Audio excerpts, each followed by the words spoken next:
The Steam Deck is a console is a hard sentence to parse, mostly because it doesn't behave like one. It's a Linux device, which means you can theoretically install anything you want on it, except it comes with a locked-down, immutable file system, which acts as a sort of idiot protection against permanently harming your OS. You can install any other operating system you want, but at the cost of Valve's quality of life improvements in game mode, which makes gaming with this handheld a significantly better experience than on any other OS, including Windows. This level of customization and personalization extends even to the hardware you can use it with. Now, most consoles have a maximum resolution they can output. You can see this if you ever hook up a Nintendo Switch to an old monitor. It just won't display quite right. So, in an attempt to find the line between computer and console, I tested the Steam Deck on every display in my house. And trust me, things got weird.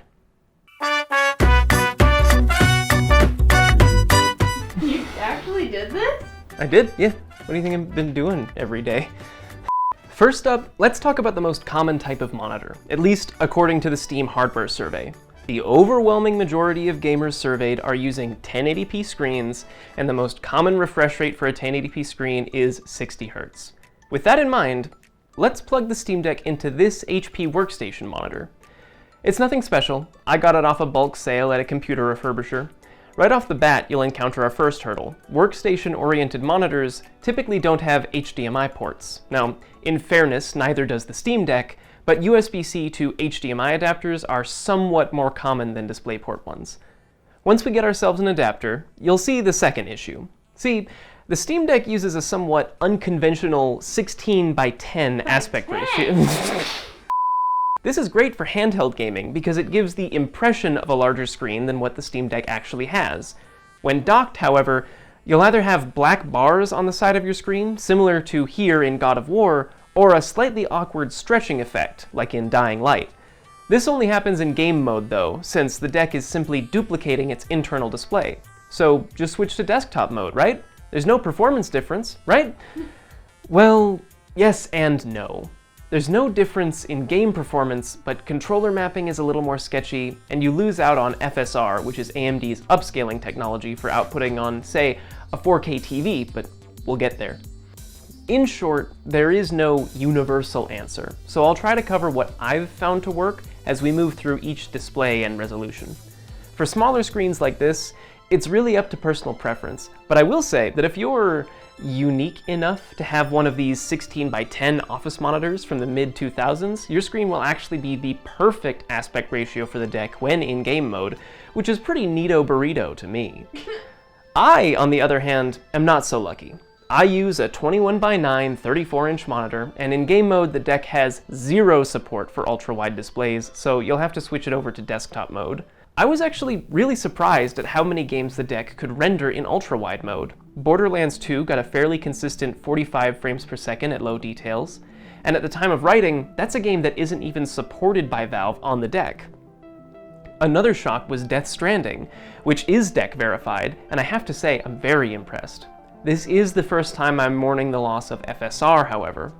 Both Death Stranding and Borderlands can't run at my native resolution, which is basically 1440p, so I have them rendering at 1080p instead.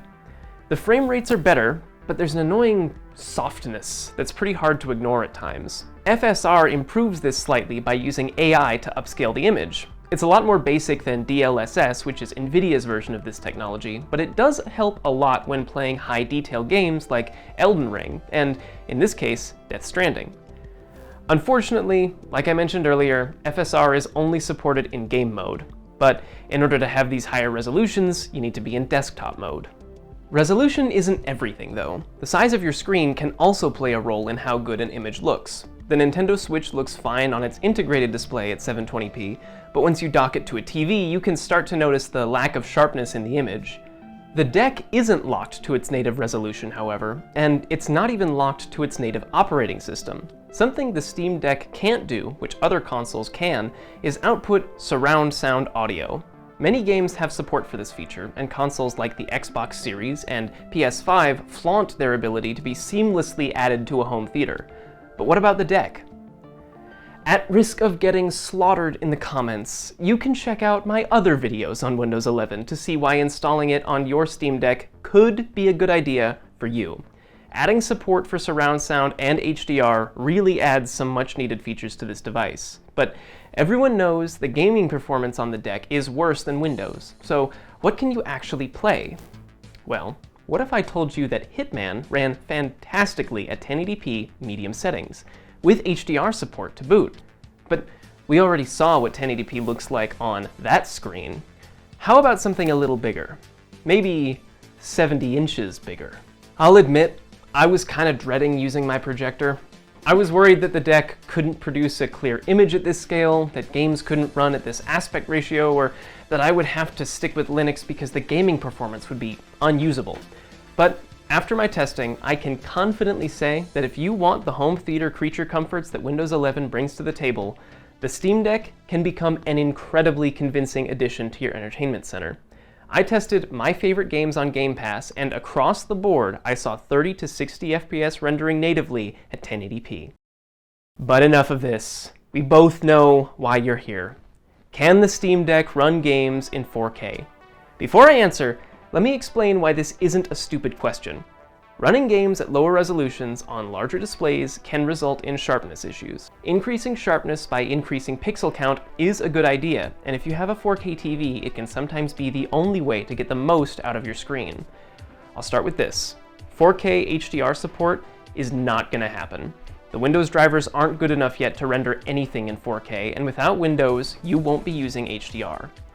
However, in SteamOS, yes, and 1,000 times yes, the deck can run at 4K. This isn't cheating 4K like on the Xbox Series S. This is full-fat, no-holds-barred, native 4K.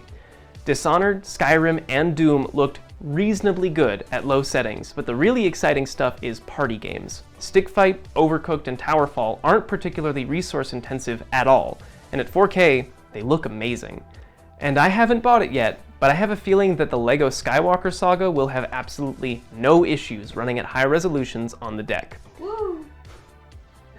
I am more than a little impressed with these results. Across the board, the Steam Deck is full of surprises to solve almost any problem you throw at it. Graphically intensive games on a 4K TV? Use FSR to make the image look smoother. Want to play a non-native aspect ratio? Switch to desktop mode and use a slightly reduced resolution. Want to play games at 4K natively?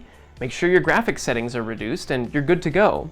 It's not a perfect device, nor is it magic, but for $400, it's still the best gaming experience you can buy for the money. And as far as the question of whether it's a PC or a console, it's both. And that's what makes it so special.